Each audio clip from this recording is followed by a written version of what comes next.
Down in the bog with the frogs and the cranberries together, just palling around. We're perfectly preserved for so long, undisturbed. We're underneath the cattails in the ground. So what if we're muddy so long as you're my bog buddy, and together we'll rest in peace. Yeah, rest in peace. Hi, welcome to Bog Buddies, a podcast about bog bodies. I'm Bjorn. I'm Chase, I'm Kayla. and we're gonna tell you some things about bog buddies in the middle of the coronavirus quarantine. We're dating this podcast, but that's okay.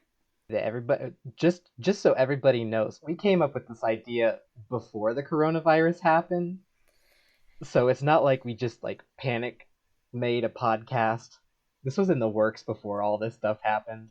Yeah, it's been planned. How is life for you two? It's alright. Yeah, Just it's alright? happening. Yeah, things have been peculiar, but I'm sure everybody knows and understands that. So hopefully we can take your mind off of it with some very fun, very educational information about human cadavers. Yeah, let's talk about some corpses. Yeah, Woohoo! corpses. So the way that's gonna go is we each have our own little designated bog body or bodies, as it might be. None of us really know anything about it. It's been a surprise that we're keeping from each other, so we'll each tell you about our body, I guess. Or in my case, I have many bodies, but in the same place, so. Chase has been hoarding all the bodies. I can't wait to hear about your guys'. I know. I'm I'm fucking excited. pumped.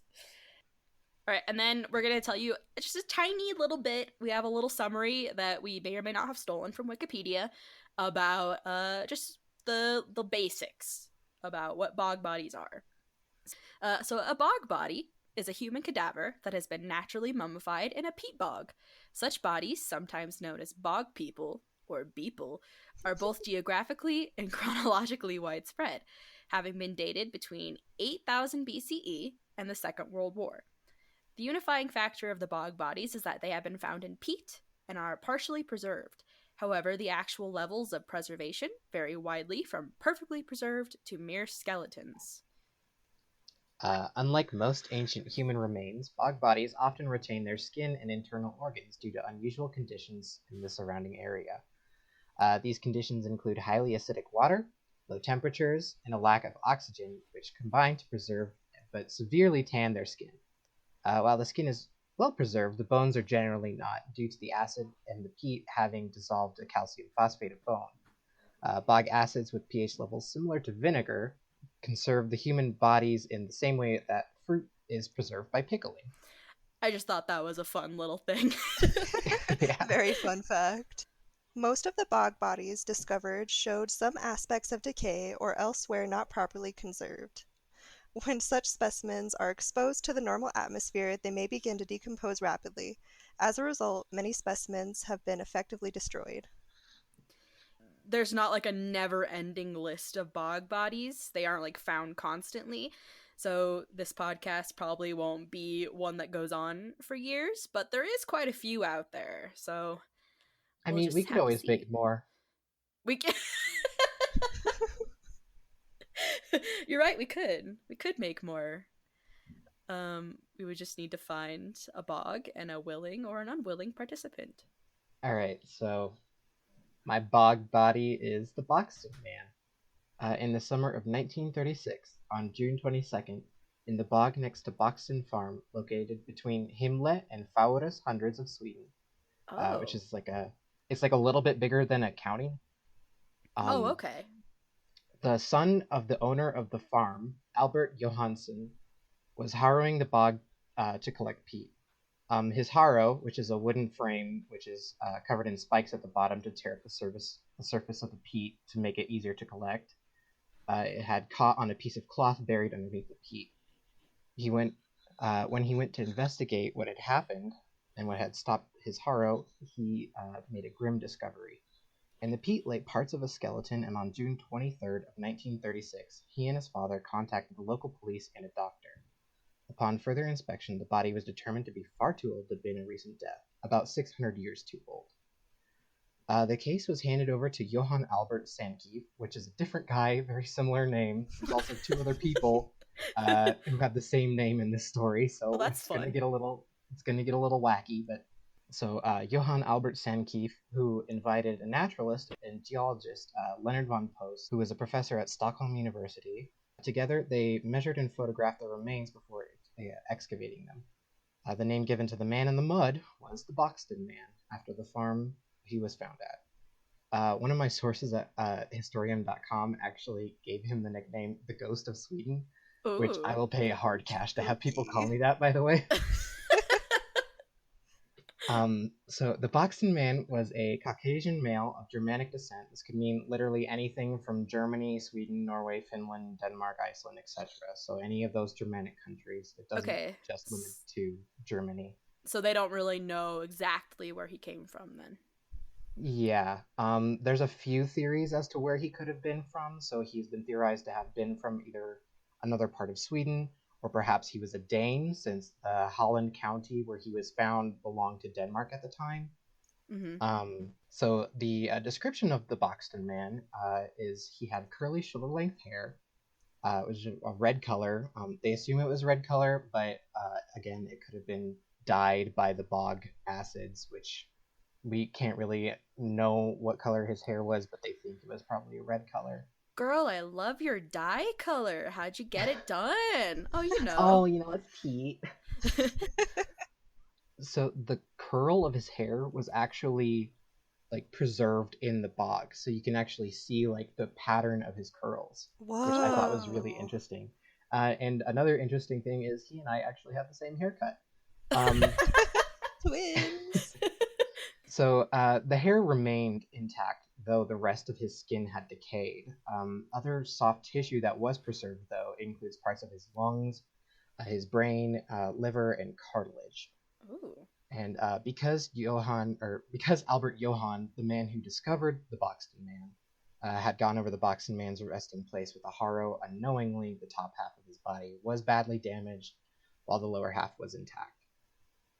So carbon dating has placed him to be from the 1400s, so there's a big span of time. Mm-hmm. It's very likely that he was either from the 1200s to the 1400s, but they think it might be closer to the 1400s just because of the way he was dressed. And he is thought to have been anywhere from 35 to 40 years old, though some experts say that he could be anywhere from 35 to 60 years old. Though it is a science, it's not an exact science. Mm-hmm. Still, though, I think it's super impressive that we can find all this information off of a body that's thousands of years old. Yeah, what's even more wacky though is it's not thousands of years. It's closer to 800 to 600 years old. But Still. Yeah, it's still really impressive. The amount of information that they've been able to gather about this man is absolutely astounding, and we'll get into that later. But according to Pablo Wiking Faria, a man who studied the Boxton Man for many, many years, has said that according to the evidence of muscle growth left behind on the Boxton Man's bones, he's probably very weak, had little to barely any muscle. Oh. This lends to the theory of him being an upper-class citizen who did not have to do manual labor. Fucking noble, man.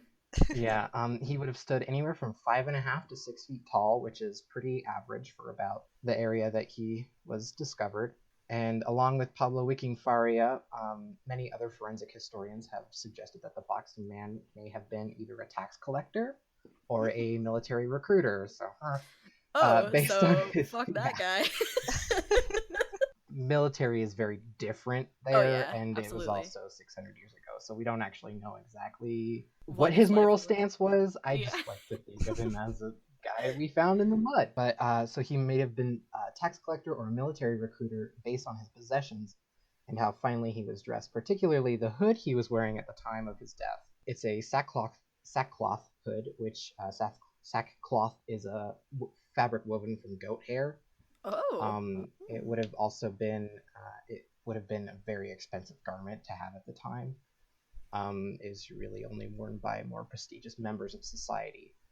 Along with the hood, Boxton Man was found with wearing a knee-length tunic made of sackcloth, a dark brown woolen cape, hosiery covering his legs, foot coverings, a belt, a leather sheath with an image comprised of a saltire, combined with the St. George's cross. So it kind of looks like the Union Jack, which is like the UK's flag.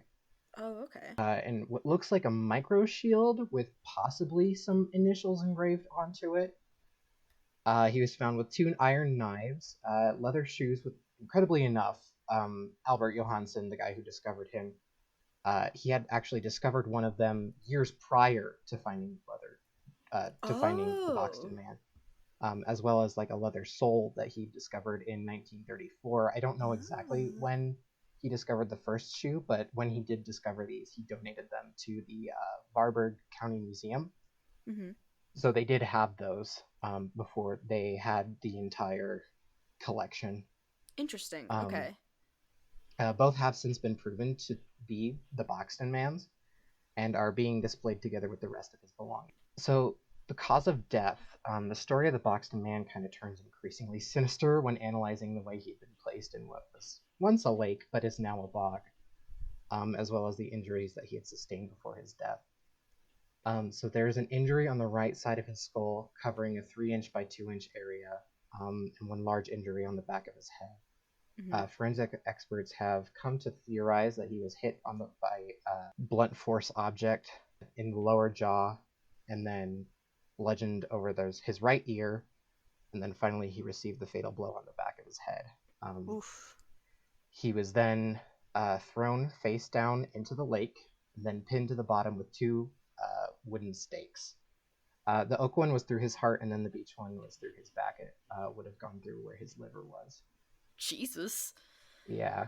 So after the discovery of the Boxton Man, a local farmer, Carl Anderson, came forward with a local legend that he had heard as a child of a military recruiter who was beaten to death, whose ghost had come back to haunt the town at night until the murderers went back and pinned him to the bottom of the lake to keep him from coming back. What?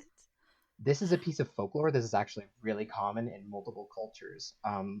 Like the idea of that driving a stake through a corpse's heart or body is to keep them from coming back and haunting them as a ghost or a vampire. Yeah. And that's where we actually get the stake through the heart, which comes from the vampire mythos. It was something that was done in Greek society and Transylvania society back when vampires were a big issue. That's fascinating. Obviously, like, if they had attempted to, like, rob him, like, he probably wouldn't have had the clothes that he was wearing, especially if they were, like, a higher-upper thing. So, like, Yeah. the motivation obviously wasn't really robbery. Yeah. It was something else. Mm-hmm. So the Boxton Man is not only famous for having what is considered to be the best preserved medieval clothing ever found on a corpse, but he might have even had an identity that we know about. So in 1998, a man named O. Wennerholm wrote the book titled Vem var Bocksten Man, which means who was the Boxton Man in Swedish. And he has presented the name of Simon Gudmundy. So Simon Gudmundy was the dean of the diocese of Linkoping, who had died on May 12th, 1491. Wennerholm reasons that Simon Gudmundy's name would match what might be the initials found engraved on what could be considered a microshield. It is also likely that Gudmundy had visited the area with a group which tried to get Catherine of Vadstena canonized. One of her reputed miracles had taken place in the neighboring village, and speculation that he was killed by the order of Hemingad, so God could assume the post of Dean of Diocese of Linkoping. It's the only presumed identity that we have, but it's really interesting that they were even able to come up with an identity from that long ago. So a forensic reconstruction has been made of him by an artist named Oscar Nilsson. to reflect what he probably looked like, and based on the bone structure and DNA taken from the remains. And I will send these to you now and post these on Bog Buddies Tumblr for our listeners to see. Oh, Wow. You're right. he You was guys a handsome guy. You I guys know. do share a haircut. Yeah, it's the same haircut. And this is actually, hold on, let me get the picture of what he looked like when he was found. Oh, I'm ready.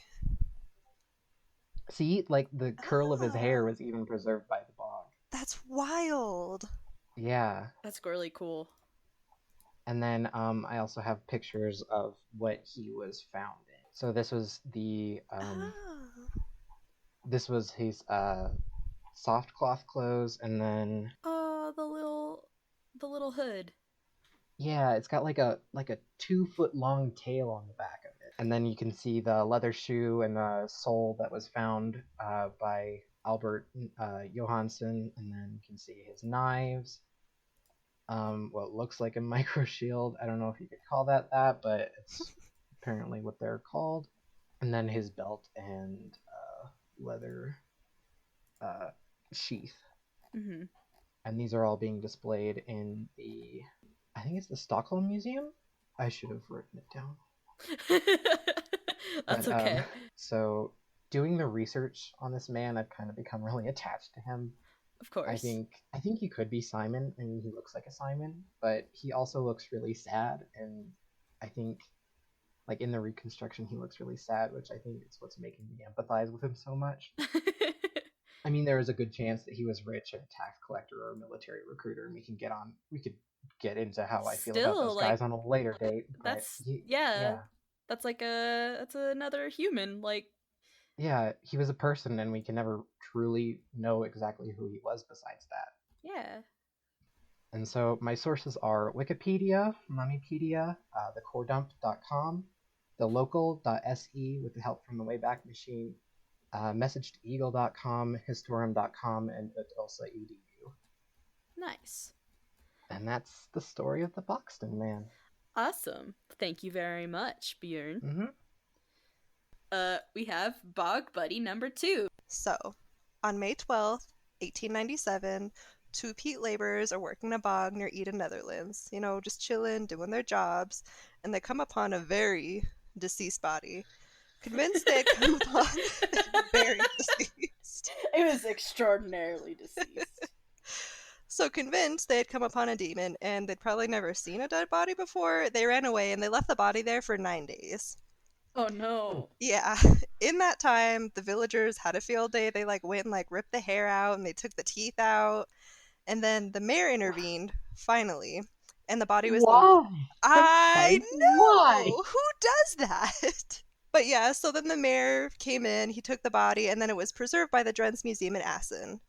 This was the discovery of the bog body known as Yde Girl, aptly named after the nearby town. So, here's what we know about Yde Girl. She was most likely living in an egalitarian community very close to where her body was discovered, which, for those of us who don't know, I sure didn't, it simply means that decisions are made up as a group where everyone has equal access to resources. Mm-hmm. She It wasn't like our modern day sexist communities. Yeah, everyone was like, do we want this? And everyone was like, yeah. And they're like, okay, cool. Everyone was like, hey, should we go out and pull the teeth out of this dead body? And everyone's like, yeah. So they all did it. Yep. So she was probably 16 at the time of her death, which happened sometime between 54 BCE and 128 CE. So she's very old. She suffered from scoliosis and stood at about 4 feet 6 inches. She also had very long auburn hair that was still intact at the time her body was found. However, about half her hair was missing at the time of her discovery, which could have been from the villagers that desecrated her body, or maybe that particular side of her head was exposed to oxygen while in the peat, or her hair could have been shaved in the events leading up to her passing. Oh. Which brings me to her death. So, her body was found wrapped in a woolen cape and band. The same material was found in a braid wrapped around her neck 3 times, in what could have been a noose, and then there was also a stab wound found in her collarbone. Interestingly, there were no defensive wounds found on her body, so she had probably been unconscious at the time of her death.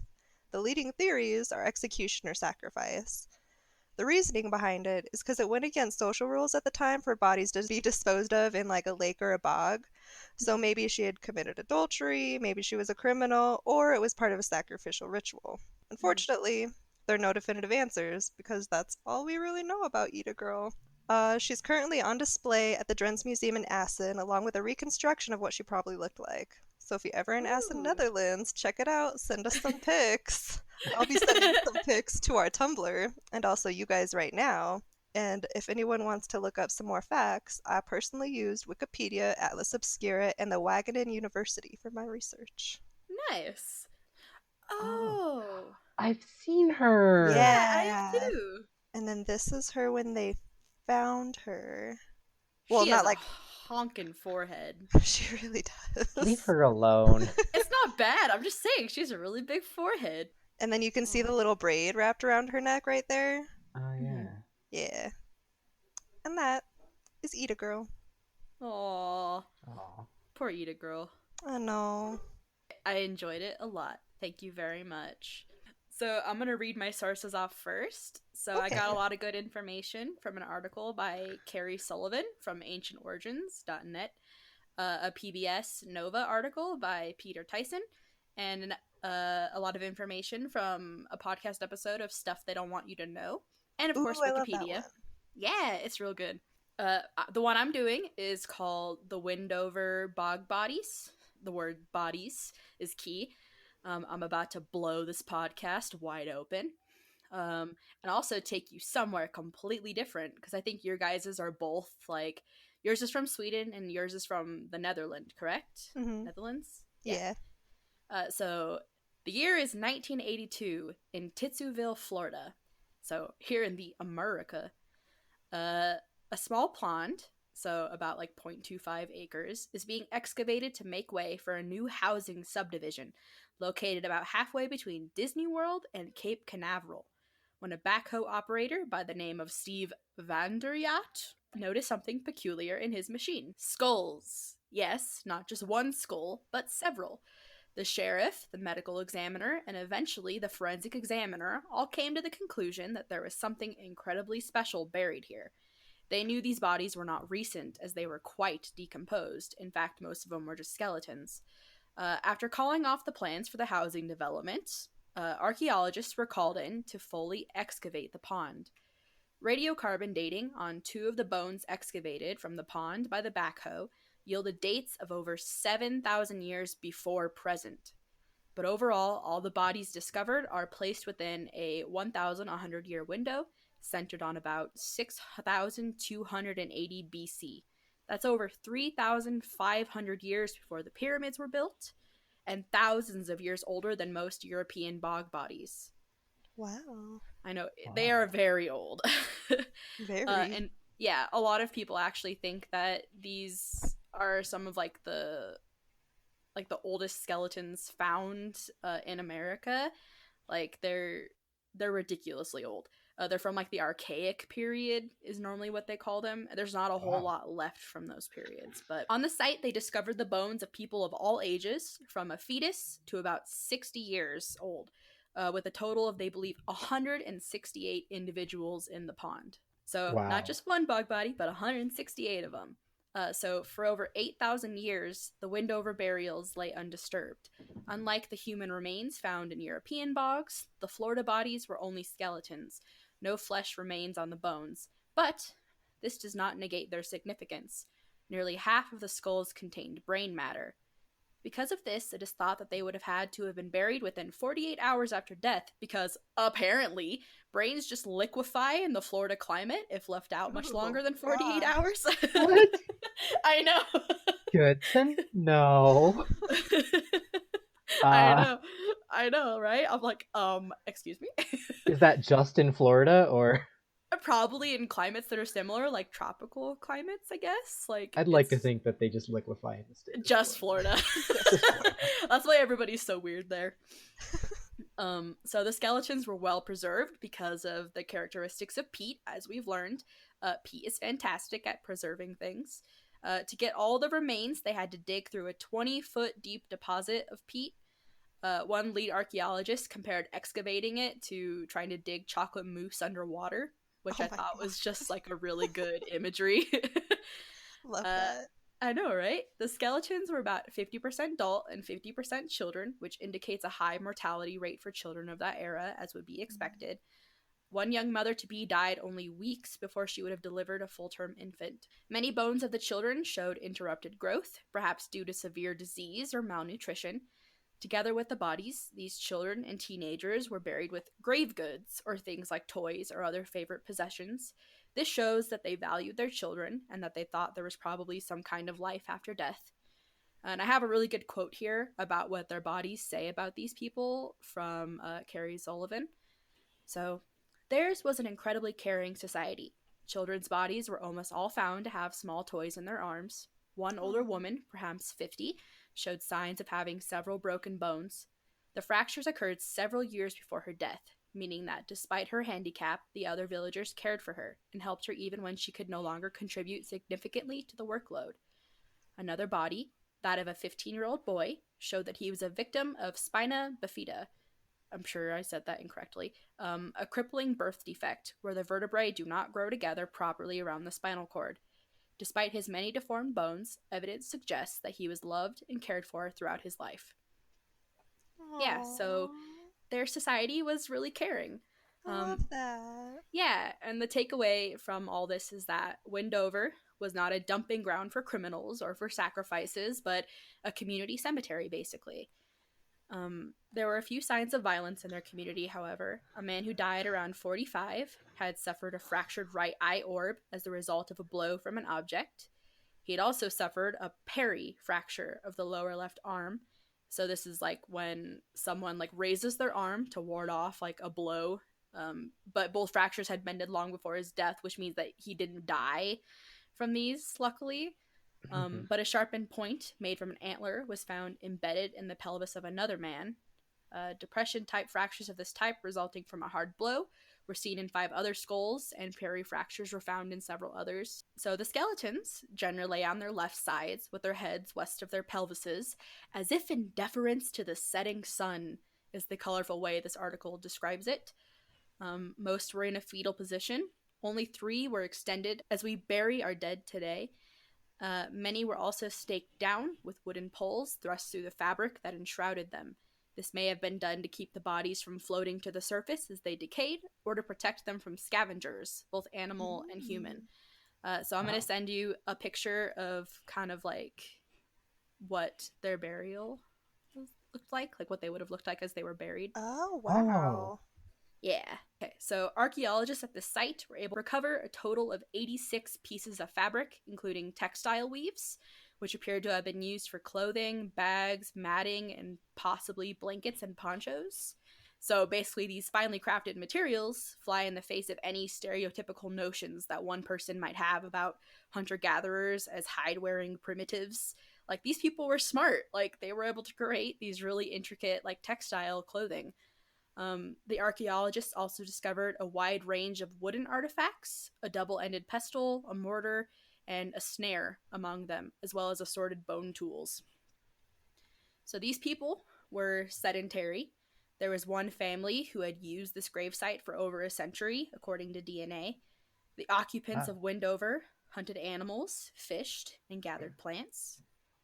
They used bottle gourds for storage, which comprised the earliest evidence for vegetable container storage discovered in North America. Animal bones and shells found in the graves indicated that the people ate white-tailed deer, raccoon, opossum, birds, fish, and shellfish. It's a number of archaic period sites in Florida with underwater burials in peat. Robin Brown, I need to figure out who that is, I guess.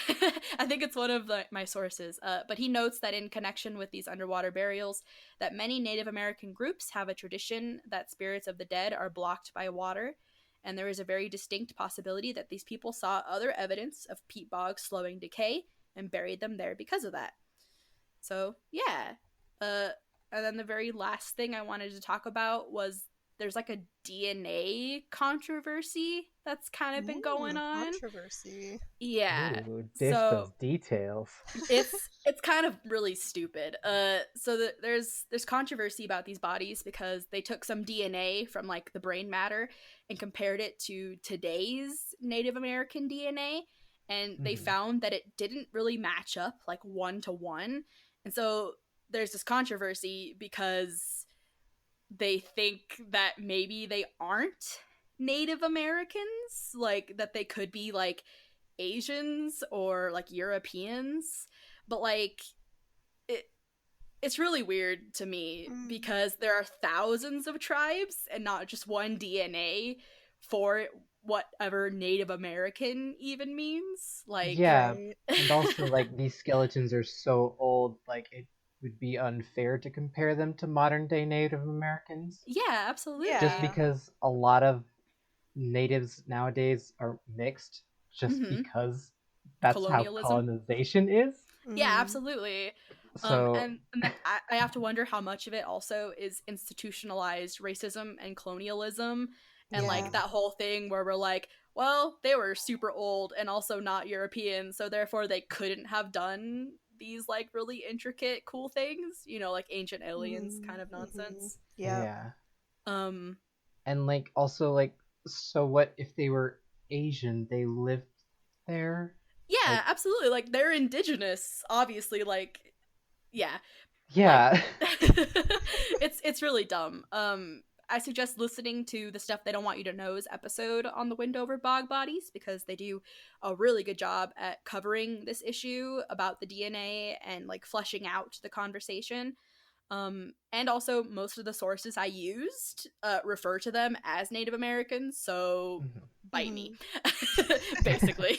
And even like on the Windover, like their site, they have like their little plaque and they use the word early Native Americans. I also have a lovely picture. They did a reconstruction, of course. They always try to do that, of like what one of the women looked like, and she looks pretty Native American to me. Wow. So and then this is just the Windover site before it was like what it looked like before it now was, now it's yeah. apartment. No, it's not anymore. Okay. They stopped the plans for creating things once they discovered that there was this like 178 corpses. Was it 178? 168? I don't know. There's a lot of fucking bodies buried Good. here. I'm glad they decided Yeah. not to. Yeah, That gives me a little bit more hope. Oh, I was for about to go all like 168. Indiana Jones, like, I know. whoa. I know, right? But yeah. Do did any of your sources say whether or not there was like a local tribe native to that area, like a modern tribe? I mean, I know a lot of tribes can and were kind of nomadic, but I'm unsure if there's any that were sedentary, sedentary, like specific to the Florida region. hunter and gatherers. They actually, like, in the Stuff They Don't Want You to Know, they go into it a little bit more, and they talk about like there's a specific like almost like an empire of indigenous. It's like you hear about like the Mayans, you hear about the Aztecs, but there was like a specific name for what they believe that these people might have been. Like they don't have a specific tribe name as far as I know for these individuals. I didn't see any that, and like the stuff that I was looking at, they don't even use it in the Wikipedia page. I don't think they don't have a specific name for this tribe of people. But yeah, we don't know who they consider themselves to be as far as I know. But yeah, they were native, they were here, they were indigenous. And I think it's interesting because a lot of people consider this to be one of like the more what's the word for it, like significant archaeological finds in America because of like all this history that's there. And I guess like as an indigenous person, it's really cool to like see like actual history of us here, because so much of our history and our evidence of us being here has been like erased or like covered over. So Yeah. it's like, yeah, I enjoyed it. Yeah, it's super Nice. interesting. Yeah. So this is Bog Buddies, and hopefully, if this goes well, we'll put up another episode eventually. But until then, goodbye, stay safe. And rest in Pete.